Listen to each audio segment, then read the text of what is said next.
সোয়াবের কথা, যে মৃত্যুর পরও আপনার সোয়াব নামায় সোয়াব যেতে থাকবে একটা কাজ করে গেলে। সেটা হচ্ছে গাছ, যে কোনো গাছ, ফল গাছ হোক আর কাঠ গাছ হোক, যে কোনো গাছ, রাস্তার ধারে হোক, বাসায়। আমরা তো রাস্তার ধারে এবং বাসায় অনেক পদের গাছ দেখি। তবে আমার আফসোস লাগে যে নামাজধারী, মানে নামাজ 5 ওয়াক্ত নামাজ পড়ে তারপরেও তারা এই কথাগুলো বলে, এবং তারা এইটা অবাধ্য হয়, আল্লাহর এই কথার অবাধ্য হয়। কি?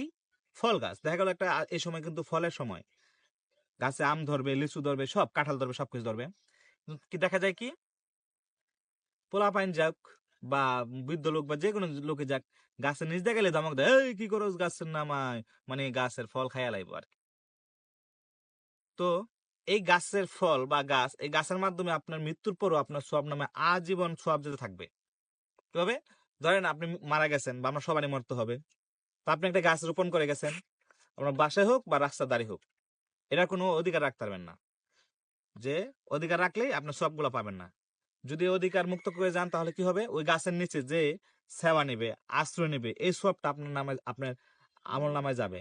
ওই গাছের ফলটা যে খাবে, এই সবটা আপনার আমল নামায় যাবে। কিন্তু আমরা বেঁচে থাক